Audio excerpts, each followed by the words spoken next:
téléspectateurs, téléspectatrices de la télévision des Nouvelles Idées, bonsoir et bienvenue à ce nouveau numéro de votre émission dénommée Ma nourriture, ma santé.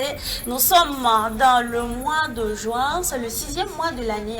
Je vous souhaite de passer en tout cas une agréable suite en compagnie bien sûr des programmes de Savane Média en ce nouveau mois, je dirais.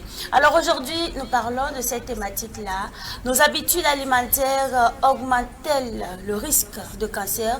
Vous savez, le cancer, c'est très dangereux. Il y a plusieurs types de cancer. Le cancer du col de l'utérus, le cancer du sang, plusieurs types de cancers. Et pour en parler, justement, nous avons l'honneur de recevoir sur ce plateau Prosper Lissamba, interne des hôpitaux. Bonsoir et bienvenue sur ce plateau, Prosper Lissamba. Bonsoir Mireille. Expliquez-nous simplement quel est le lien entre donc alimentation et cancer. D'accord. Bonsoir aux téléspectateurs qui nous suivent. Content de te retrouver après le plaisir pratiquement de partager. un mois. Oui. Voilà. Donc ce soir nous parlons de l'alimentation et le cancer. Donc le lien entre l'alimentation et les cancers est que il faut savoir que l'alimentation est un facteur de risque. Voilà. Ce n'est pas une cause à elle seule qui explique le cancer, mais ça fait partie avec d'autres facteurs, voilà, tels que la génétique. Hein, vous savez, quand dans la famille quelqu'un a eu le cancer, voilà, c'est-à-dire qu'il y a une part de génétique, c'est-à-dire que les autres membres sont à risque. Voilà. Associé donc la génétique, associée à l'alimentation, l'environnement, beaucoup de facteurs vont concourir donc à l'installation du cancer.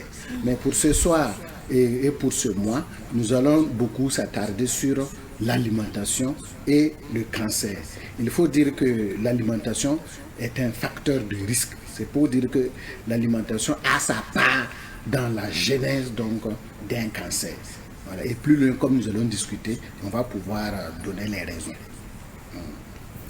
Alors, je rappelle donc que nous sommes avec Prosper Lissamba, interne des hôpitaux, et nous parlons justement du cancer.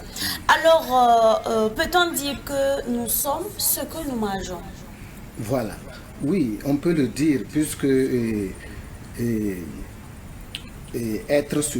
nous sommes ce que nous mangeons, il faut nuancer.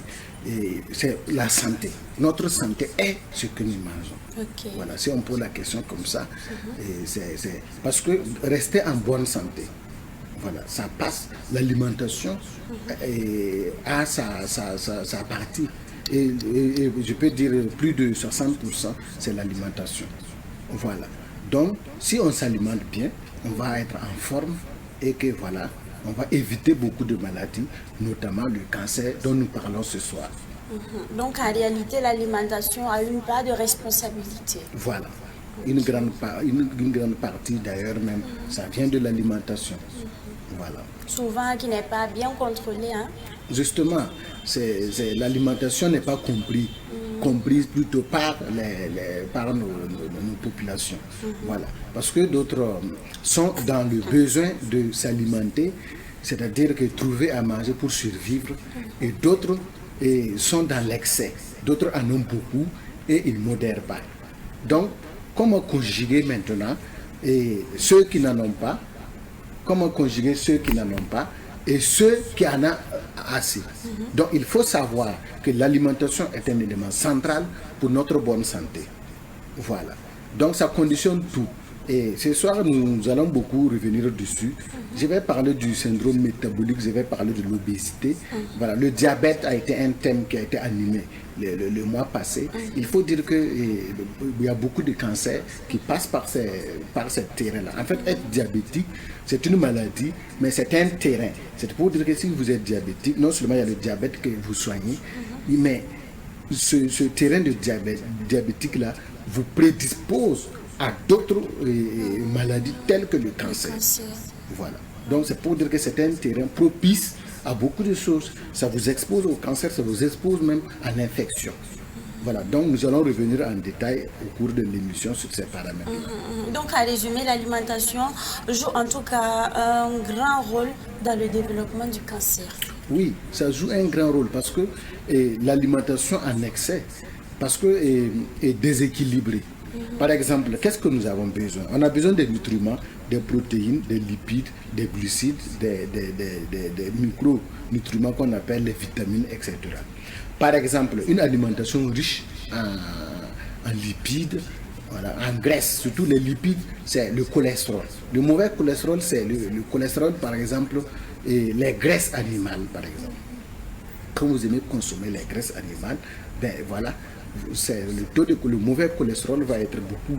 Le bon cholestérol, on en a besoin pour bâtir nos tissus, mais le mauvais cholestérol est là pour aller se déposer où? Va aller se déposer au niveau des vaisseaux. Par exemple, vous avez animé un thème tel que l'hypertension artérielle, où j'ai bien suivi le thème, c'était vraiment réussi, c'était vraiment, j'ai apprécié. Il faut dire qu'à côté du sel qu'on a évoqué, il y avait aussi les graisses qui vont aller se déposer au niveau donc des vaisseaux sanguins. Le sang circule tranquillement.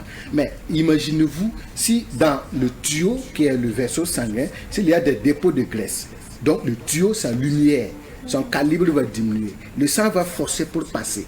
Et forcer pour passer, ça crée des résistances à l'écoulement du sang. Et donc, le cœur va pomper beaucoup. Et ça sera l'hypertension artérielle. Est-ce que vous voyez? Donc, mais pour ce qui est de ce soir, c'est de savoir que l'obésité, par exemple le poids est l'ennemi de l'homme. C'est-à-dire qu'il y a un poids idéal qu'il faut avoir, qui se calcule comment? On appelle ça l'indice de masse corporelle, l'IMC. Vous prenez votre poids que vous divisez par votre taille au carré. D'accord? Donc c'est que le poids en kilogramme, la taille, voilà, vous prenez le poids, vous divisez par la taille au carré, ça va vous donner votre indice de masse corporelle. Il faut savoir que quand elle est située entre 18 et 25, c'est bon. C'est-à-dire que quand vous êtes là-bas, vous êtes protégé contre les maladies métaboliques, hypertension artérielle, diabète et les cancers. Mais quand c'est plus, par exemple, quand vous êtes à 26, vous êtes en surpoids. Quand vous êtes jusqu'à 30, vous êtes en obésité. Et quand vous êtes obèse, le problème va être quoi? Il va avoir ce qu'on appelle une insulinorésistance. C'est-à-dire que l'insuline qui est sécrétée par le pancréas, pour que le sucre que nous consommons puisse être utilisé par le tissu, il y aura une résistance à cette utilisation-là au niveau tissulaire. Et encore, c'est quoi? Il y aura une hyperinsulinisme. Donc tous ces facteurs vont concourir à quoi? À une prolifération cellulaire. Bon, nous n'avons pas défini le cancer. Il faut savoir que le cancer, c'est une partie de l'organisme, des cellules où ça naît dans un tissu. Ça peut naître dans le foie, le côlon, le sein. En fait, c'est des cellules qui se lèvent, qui se multiplient beaucoup, multiplient, et qui n'obéissent plus aux règles. C'est-à-dire que là, c'est naturel. À chaque jour, nous renouvelons. C'est-à-dire qu'il y a des cellules usées, parce que la cellule a une durée de vie.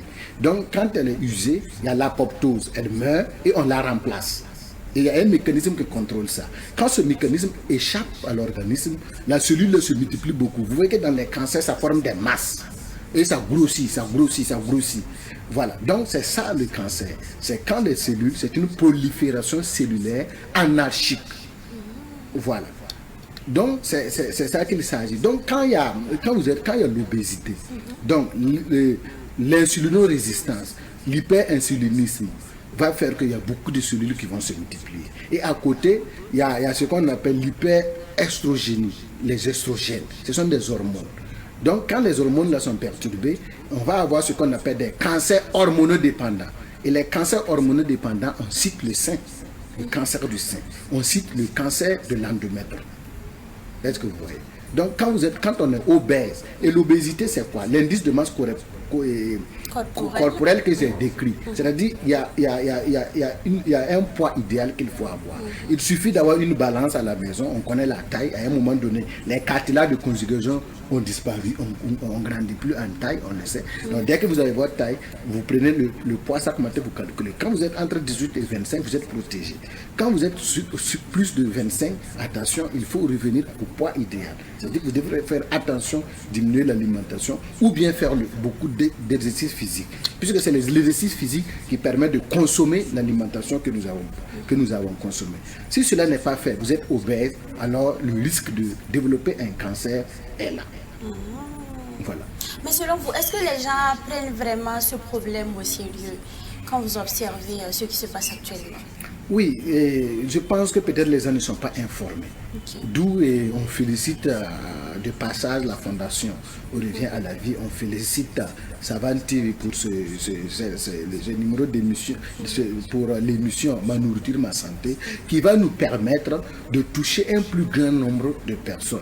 Et quand les gens vont prendre conscience que le risque est là, chacun va maintenant se protéger. Ah oui. Voilà. Il faut dire que quand on va plus loin, on va parler donc des perturbateurs endocriniens. Par exemple, les pesticides, les engrais chimiques que nous utilisons pour faire les cultures. Voilà. Par exemple, quelqu'un qui a pulvérisé c'est quoi? La salade. Par exemple, de la salade. Voilà. Oui. Et il a eu un marché, il va faire sortir avec plein donc de produits chimiques. Quand vous prenez, vous ne pouvez pas laver ça pour que ça sorte comme ça. Et une fois qu'est ingéré, voilà. Donc ça va se retrouver dans l'organisme, ça va faire une bioaccumulation et voilà, ça va toucher certains organes cibles et est à l'origine donc d'une perturbation hormonale, à l'origine donc des cancers. Et même les mangues. Hein? Voilà, les mangues, les pommes, voilà, il faut bien éplucher certaines pommes avant de les consommer. Parce qu'on dit manger 5 pommes par jour, ça donne de la santé, mais à condition de bien vigiler. Si la pomme elle est pleine de pesticides dans sa plume, ben ça c'est un auto-risque qui est là. Ah oui, vous savez, moi j'ai attiré particulièrement l'attention d'une dame la dernière fois. C'est une dame que je connais très bien. Je suis allée chez elle et elle me disait qu'elle vendait des mangues. Et elle m'a dit que les mangues là, elle a mis le produit, elle a bien attaché et que dans 2 jours seulement, ça sera disponible. J'ai dit, mais je suis désolée, ça ne se passe pas comme ça. Voilà. On passe immédiatement au gain, mais on ne pense pas à la santé de l'homme. Je pense que c'est pas vraiment intéressant quand c'est comme ça. Par exemple, ça, et à côté de ça, il y a ce qu'on appelle le petit pois, qu'on appelle souma, que les gens aiment bien. On va vous dire de manger naturel. Tu pars commander tes petits pois pois de terre pour manger, mais pour préparer avant, on préparait pendant 2 jours. On commence la préparation aujourd'hui, ça sera cuit le lendemain soir ou quelque chose comme ça. Mais aujourd'hui, on se lève le matin, paf, à 11h, c'est prêt. Et justement parce qu'on ajoute des produits pour accélérer la cuisson, pour gagner en consommation de bois, si c'est des foyers, trucs, pour gagner en consommation donc de bouteilles de gaz, et bien le risque est là. Donc vous voyez. On développe des maladies. Voilà, on développe des maladies. Oui, oui, oui. Et quels sont par exemple les aliments qui peuvent augmenter les risques de cancer, ou du moins les risques pour la santé? Voilà, très bien, une très bonne question qui va me permettre de rebondir à par exemple, le akeke que nous consommons. Okay. Quand vous regardez les fritures du poisson, le même huile qui est utilisée pour frire, à un moment donné, l'huile est noire, on continue de frire dedans, et ceux qui viennent, les clients qui viennent payer le akeke, ils préfèrent, d'autres même, quand ils leur donnent l'huile qu'on n'a pas utilisé pour frire le poisson, ils ne veulent même pas. Ils veulent l'huile qui a été utilisée pour frire le poisson, pour mettre dans leur assaisonner leur akeke, parce qu'il y a une odeur qui dégage. Mais le risque est là, parce que quand c'est transformé, quand ça devient noir, en fait, et ça, plus les fumaisons, poisson fumé, voilà, viande fumée, vous voyez, quand ce qui est cramé là, c'est des composés nitrosés. C'est ça qui a le risque qui développe. En fait, dans la classification même internationale des cancers, il faut dire qu'il y a d'autres aliments même qui ont été incriminés, dont ils sont associés à un risque potentiel de cancer. On cite les dérivés nitrosés, voilà, les fumaisons, la viande fumée. Dès que vous le prenez et que c'est... par exemple, il y a une notion aussi de dose et effet. C'est-à-dire, ce n'est pas en prenant une seule fois qu'il y a le problème. C'est en prenant chaque fois. Il faut savoir que le risque de cancer que vous allez faire, c'est le cancer colorectal. Donc le cancer du côlon, le cancer du rectum. Ça, c'est vraiment un risque très élevé. Donc ça, ces aliments, par exemple. Voilà. À côté de ces aliments, la charcuterie que vous avez citée. Voilà, les jambons, les saucisses. Les fast-food, les charcuteries. Voilà. Donc le risque de cancer colorectal est là. Le cancer du côlon, le cancer donc, du rectum. Voilà. Parce que il dégage donc ce qu'on appelle les hydrocarbures, voilà, polycycliques. Et c'est ça. En fait, le problème c'est quoi? Ils vont entraîner des mutations directes sur l'ADN. Et c'est l'ADN qui contrôle la multiplication cellulaire. Et s'il y a une mutation à ce niveau-là, et paf, donc il y aura une multiplication de beaucoup de cellules. Et si ça se fait au niveau donc, de l'estomac, on va faire le cancer de l'estomac. Si ça se fait au niveau du sein, on va faire le cancer du sein. Si ça fait au niveau de la prostate, on va faire le cancer de la prostate. Voilà. Ce soir, il faut vraiment insister sur l'obésité, parce que ce que j'ai oublié de dire est que dans l'obésité, il y a 13 localisations de cancer. 13 organes cibles. Donc dès que vous êtes obèse, parmi ces 13 organes, le rein a passé par le rein, le foie, le côlon, le sein, l'endomètre. Donc la prostate, le risque de faire un cancer est là. Ils sont plus exposés en réalité. Ils sont plus exposés. Voilà. Donc quand on parle de cancer, vraiment c'est un facteur de risque. L'alimentation n'est pas à elle seule une cause, mais c'est ça, ajouter d'autres causes qui va donc entraîner l'installation d'un cancer. Et le cancer est mortel. Ah oui, Voilà. oui, très. On a tantôt parlé des fast-food, de la charcuterie et la viande rouge, Prosper Décembre. Voilà, la viande rouge a été classée dans le groupe 2A. C'est pour dire que c'est cancérigène probable. Voilà. Puisque c'est pas en elle-même comme ça la viande rouge qui va créer le problème là. Mais si ça passe par la fumaison, au cours des barbecues par exemple, donc la cuisson à haute chaleur va dégager donc ces produits nitrosés qui agissent au niveau de l'ADN et va entraîner donc une prolifération, anarchie cellulaire et donc va installer un cancer à un moment donné. Voilà. Donc c'est dit que la viande a été classée cancérigène probable. Ok. On espère que le message est passé pour ces personnes qui adorent tellement consommer la viande rouge. On finit le travail, chaque soir, il y a des gens qui se retrouvent pour manger la viande rouge. Alors, ils savent que c'est très dangereux pour la santé. Alors, il y a ce type de personnes aussi qui aiment l'alcool, le tabac. Est-ce que l'alcool et le tabac combinés ensemble peuvent donc conduire au cancer? Juste, très bien. Et il faut savoir qu'en ce moment, on parle donc du mode de vie. C'est-à-dire notre mode de vie. À côté des facteurs de risque pour faire le cancer, nous avons cité la génétique. La génétique, c'est pour dire que tu es né dans une famille prédisposée à faire le cancer. Par exemple, une maman qui a fait le cancer de sein, ou bien qui a fait le cancer de, je ne sais pas, quelque chose comme cela, un papa qui a fait le cancer de la prostate. Donc, vous, en étant enfant, vous avez un risque de développer. C'est pour dire que, c'est pourquoi il y a des campagnes de dépistage. Il y a deux types de dépistage. Dépistage en masse. C'est pour dire que vous sortez comme ça, vous avez entendu qu'il y a dépistage du cancer du sein et vous partez. Mais il y a le dépistage médical, c'est pour dire que la personne a un facteur de risque. Donc, quand on sait comme ça, cette personne ne doit pas attendre qu'il y ait campagne de masse pour aller se faire dépister. Si vous savez qu'un parent a eu et a développé un cancer, vous devrez aller faire le dépistage volontiers sans attendre qu'il y ait une campagne pour aller vous faire dépister. Voilà. Donc, la question que vous venez de poser, ça rentre dans ce qu'on appelle le mode de vie. Il faut savoir, le tabagisme va développer beaucoup le cancer donc de l'appareil de la voie aérodigestive. Par exemple, le cancer du poumon, par exemple, le tabac est incité. C'est le principal facteur de risque d'ailleurs. Voilà. L'alcool c'est associé à beaucoup de cancers. Voilà. Donc, ça, c'est le mode de vie. Par exemple, les cancers aérodisectiques, les cancers de l'œsophage, par exemple. Voilà. C'est-à-dire qu'à un moment donné, si vous voyez quelqu'un qui dit que quand je bois de l'eau, j'ai l'impression que ça s'accroche au niveau donc de mon œsophage, qu'on appelle donc les dysphagies, par exemple. Donc, ça veut dire qu'on a développé un cancer de l'œsophage.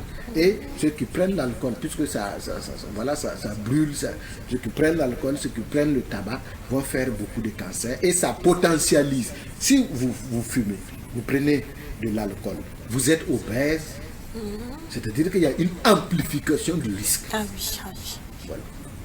Il y a aussi la consommation des boissons frélatées, hein, parce que les samba, entre griffes, on appelle ça amore churu. Là, c'est une toxicité directe, Ah oui. puisque ça peut faire des morts subites. Quelqu'un qui est là, il ne peut pas fuir les parties, parce que son cœur est arrêté, a lâché, tout ça. Donc, et le risque là-bas aussi, c'est le rein. Les insuffisances rénales, par exemple, une maladie qu'on appelle insuffisance rénale. Parce que dès que vous consommez ces boissons, il faut dire que c'est le rein qui nous permet de nettoyer beaucoup de choses. Donc c'est le rein qu'on sollicite, mais il va se fatiguer. Et il y a beaucoup de maladies que nous va développer, telles que l'insuffisance rénale. Voilà. Et le traitement est difficile parce que quand on on ne fait pas de greffe de rein ici. Donc il faut faire des séances de dialyse, c'est-à-dire que vous partez à l'hôpital, on vous branche et que c'est une machine qui purifie votre sang et qu'il faut le faire dans la semaine, il faut le faire 2 fois. Bon, vous voyez comment la vie devient difficile. Donc la sensibilisation a sa place. Et nous tenons encore à vous féliciter pour cette émission parce que tous ceux qui suivent l'émission, qui vont comprendre et qui vont changer de mode de vie, ils vont gagner. Bien Parce sûr. que le risque, c'est à long terme. Quand on est jeune, le risque, le rendez-vous, c'est autour de 50 ans. Voilà. Parce que quand on le fait maintenant, c'est pas que tout de suite demain, tu vas te dire avec ton cancer, non. Mais le rendez-vous, c'est au bout de 50 ans. Voilà. Et dès que vous rentrez dans la cinquantaine, bonjour maintenant les problèmes, bonjour les problèmes métaboliques, bonjour ces facteurs de risque et les maladies s'installent. Ah oui, c'est très très dangereux pour la santé. Prosper les Samba, nous allons à présent suivre donc un micro-trottoir et nous allons donc revenir pour la suite de l'entretien. La question est la suivante. Est-ce que vous savez que nos habitudes alimentaires, la consommation d'aliments transformés et autres augmentent le risque de cancer? Suivant. Bien sûr que certains aliments sont à l'origine des cancers, hein. Surtout les repas que nous consommons au dehors, voilà. Surtout la viande. Vous voyez que les gens aiment trop la viande. Voilà, la viande avec les bouchers là, ils ne sont pas sérieux. Ils peuvent aller payer de l'huile trafiquée, voilà, moins cher, voilà, pour venir griller la viande. Et vous consommez ça, bon, ça peut causer le cancer. Voilà, surtout les dames aussi qui vendent les trucs, le riz, que ce soit du haricot, bon, tout ça là c'est un peu risqué. Souvent quand tu pars pour manger, tu es obligé de demander c'est quelle huile ils utilisent. Voilà, mais bon, tu as beau demander, mais ils ne vont jamais te dire voilà, la vérité quoi. Voilà. Oui, on peut dire qu'il y a certains aliments qui peuvent causer le cancer. Par exemple, la viande rouge. Et puis, de nos jours, on a remarqué que l'avènement des saucisses rouges, les gens en consomment abondamment. Du coup, pour éviter certaines maladies, même si ce n'est pas le cancer, il faut éviter de consommer abondamment de la viande rouge. Pour moi, un élément qui donne le cancer, qui peut donner le cancer, je peux dire qu'il n'y a pas un élément en tant que tel, mais c'est la manière de préparer l'aliment. Par exemple, la manière dont les femmes cuisent les oignons, voilà, avant de mettre les tomates, les condiments.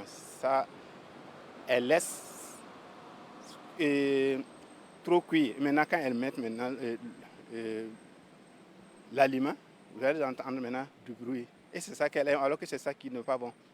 Voilà. Moi, je me dis que ce sont ces genres de trucs qui peuvent causer le cancer. Ok. Selon moi, je pense pas qu'il y a des aliments en tant que tels qui causent le cancer. mais peut-être des solutions qu'on ajoute à ça. Par exemple, le carburant qu'on ajoute dans les petits pois là, connus ici comme souma. Peut-être ça qui est peut-être à l'origine du cancer et certains produits modifiés. Sinon, en tant que tel, les aliments en eux-mêmes, je ne pense pas. Mais c'est les produits chimiques qu'on ajoute là qui sont la cause de ça. Selon moi, oui, il y a des aliments qui causent le cancer, notamment l'alcool. L'alcool consommé en excès peut causer le cancer, ainsi que les aliments aussi mal conservés. Si vous conservez mal les aliments, cela peut aussi causer le cancer. La solution que j'ai à donner et les conseils que j'ai à donner aux téléspectateurs, c'est d'éviter de consommer les repas qu'ils gagnent au hasard. Bon, on ne peut pas dire au hasard, mais les aliments qu'ils gagnent aussi, ils bouffent tout. Bon, c'est un peu pas bien. Donc, je les conseille vraiment de modérer dans la consommation des aliments qu'ils gagnent. Même si ce n'est pas le cancer seulement, certains aliments peuvent causer certaines maladies qui sont à l'origine même, qui peuvent devenir également mortelles. Il y a certains types d'aliments qui peuvent causer le cancer, notamment quand on prend les boissons, disons les alcools, ça peut créer le cancer du foie.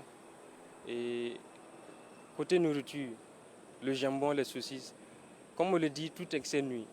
Donc c'est l'excès qui peut causer toutes ces maladies-là, liées au cancer. Oui, on peut voir.